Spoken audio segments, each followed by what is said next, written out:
You know, the Bible is a book of instruction. That's basically what it is. It answers questions that we cannot necessarily answer or discover the answers for ourselves. And because of that, you know, there's a lot of people who, well, frankly, they just don't know much about the Bible, really. You know, they've been told that the Old Testament's been done away with. Wow. Makes life easy that way, you know, and it's all been done away. You don't have to worry about it. Except for if there's something there that you need, then that's not done away with. That's how that works, right? Yes. They'll tell you that, well, you know, it's just a bunch of ancient stories. They don't make any sense. It's not, none of that makes any sense. You know, you just can't believe that stuff. Well, unfortunately, they simply don't know what they're talking about because the Bible is here to help us become not only better people, but to become very godly. And the Old Testament, it has got features to it that they don't particularly understand. A key feature to the Old Testament is a series of covenants or agreements, binding agreements between God the Father and people. And so what is a covenant? Well, it's a binding agreement where you say you're going to do something and the other person says they're going to do something in return for that. So it could have to do with money, it could be switching houses, it could be anything, right? But in the Bible, what we have are blessings for obedience. And so when we look at the Abrahamic covenants, which we've already talked about a little bit, but when we talk about the Abrahamic covenants, he was obedient. And so his children were blessed and became nations. And so it was a blessing of nation building. At Sinai, God made a covenant with the children of Israel, establishing him as king and Israel as his nation. That government, of course, that type of government is what we call a theocracy. And in that theocracy, you have everything's combined. So you have church and state combined. You have spiritual law and civil law. It's all combined together. And the law is handed down directly from God through, in this case, through certain spokesmen. The first being Moses. And then after Moses, we had Joshua. And then after Joshua, there was a series of 12 judges that God would send down his judgments to and his laws to, and they would tell the people of Israel, well, as we all know how this story goes, the people got tired of that, and they rejected God as their king, and they wanted to choose their own king, and God said, well, okay, let's do that. And so they did, and they picked a fellow by the name of Saul. Big, strapping fellow, kind of John Wayne-ish, you know, good looking, you know, knocking guys around and stuff. That's the kind of person that they picked. And the problem is that he reigned for about 20 years, and in that 20 years, he was simply disobedient to God. I mean, he may have been a great guy, I really don't know, but he was disobedient to God, and so God rejected him and his family as rulers over his people, Israel. That's what he did. So 20 years down the road, Saul dies. And then he has a son. And his son, whose name is a very strange name, it's Ishbosheth. I think it's how it's pronounced. Well, he rules for about 2 years, and then he dies. David kills him. And so he dies. And then David becomes the king of two separate places, because David had been ordained, I guess, by God to rule over Israel, but he couldn't do that yet because Saul was around. So for 9 years, he ruled outside of Jerusalem. And so the country itself was divided during this particular time. And so when he becomes king, it is his job to unite this country together and make the kingdom safe for the people who were there, and the borders safe for the people who lived in there. And so there were wars of expansion, because in those days, that's how you make your borders safe, by taking over the borders that are around you. That's how that worked. And so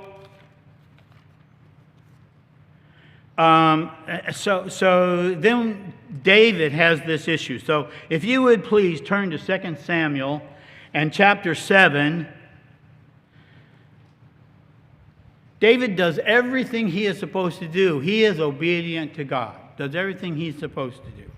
And so in 2 Samuel chapter 7, in verse 1, it says, "Now it came to pass, when the king was dwelling in his house." It's a good, safe place because he's got a house, right? "And the Lord had given him rest from all his enemies all around." It was a safe place. He had taken care of all that. And the king then says to Nathan the prophet, "See now how I dwell in a house of cedar, but the ark of God dwells inside curtains, inside a tent." And he just couldn't get over that. He wanted to build a house for God's ark, a place where it would be safe too. So he wants to move over in his responsibilities. And so as you go through chapter 7, he's talking about what the things that he wants to do. And then God let me back up. So Nathan says, "Okay, God's been with you all this time, get to it." So he's happy to do that. But then God comes to Nathan and says, "Hey, let's kind of throttle back on this house business, because that's not what I want him to do." And so in verse 12, Nathan tells him, because God told him, he says, "When your days are fulfilled, and you rest with your fathers, when you die and you rest with your fathers, I will set up your seed after you, who will come from your body, and I will establish his kingdom." Now that person happens to be Solomon. They don't know that here yet, but that's who that person is. "And he shall build a house for my name, and I will establish the throne of his kingdom forever. And I will be his father, and he shall be my son. And if he commits iniquity, I will chasten him with the rod of men and with the blows of the sons of men. But my mercy shall not depart from him, as I took it from Saul, whom I removed from before you. And your house and your kingdom shall be established forever before you. Your throne shall be established forever." Forever. He told David that his throne, his reign, would be established forever. Now, a lot of people will say, well, excuse me, things happen, and there's this part that doesn't make any sense, and that part makes any sense. No.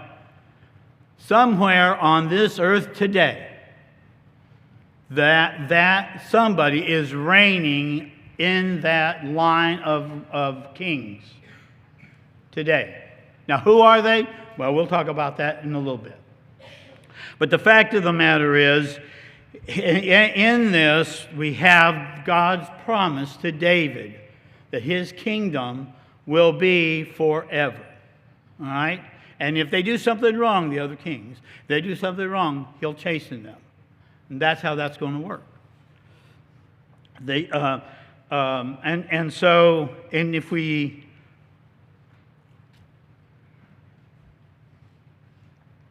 So his job then was to create a safe place for his offspring.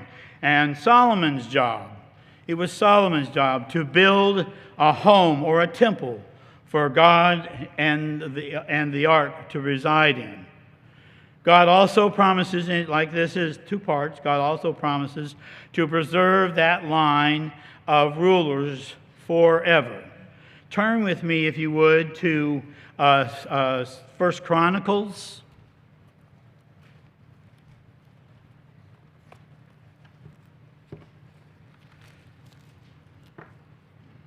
First Chronicles, and in chapter 29. First Chronicles chapter 29, and we're going to go down here to verse 23.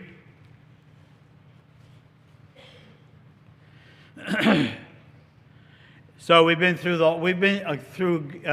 through David's entire 30 or 40 years reigning as a king, and then Solomon in verse 23 says, "Then Solomon sat on the throne of the Lord as king instead of David his father, and prospered, and all Israel obeyed him.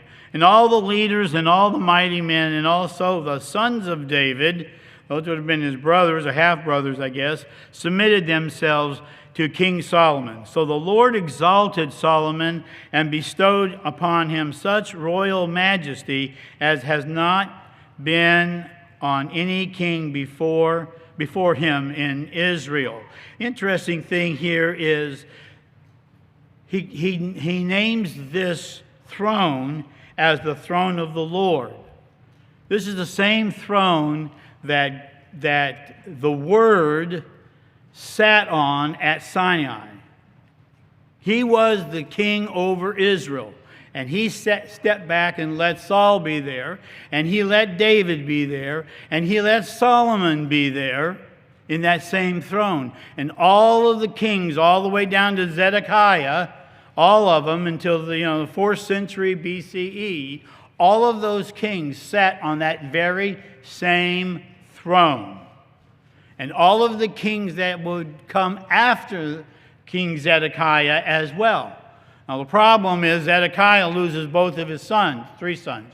He loses his sons, and the Babylonians kill them in front of him, and then they blind him and take him to Babylon, and he dies in a dungeon, blind. So who is going to take over? Well, brethren, I'm going to leave that for you to figure out. But we know this, that I can say this. Solomon sat on the throne of the Lord. The throne is God's. Saul, David, Solomon, and all the other kings of ancient Israel sat where Christ sits. And it is the same throne that Christ will sit on in Jerusalem, in the new kingdom. It's an important place to sit. The story of the throne of David is probably more exciting and more adventurous than any fantasy or Star Wars that you've ever seen on the big screen.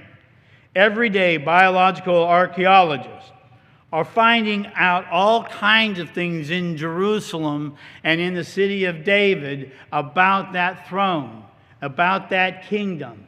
Very important work is being said and being done along those times. The rocks that are there tell a great and powerful story of a great and powerful king. Everything hinges on that throne.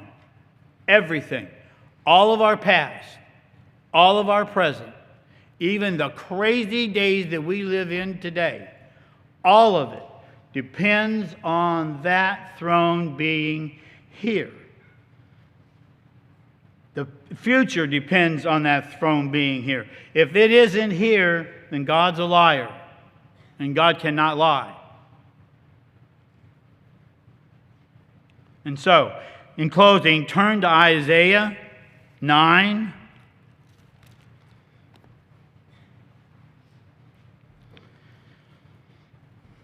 Here in Isaiah, And in verse 9, we see a restored world government with Jesus Christ. And in verse 6, it says, "For unto us a child is born, unto us a son is given, and the government will be upon his shoulders, and his name will be called Wonderful, Counselor, Mighty God, Everlasting Father, Prince of Peace. Of his increase and of his government and peace there shall be no end." Brethren, may that day come soon.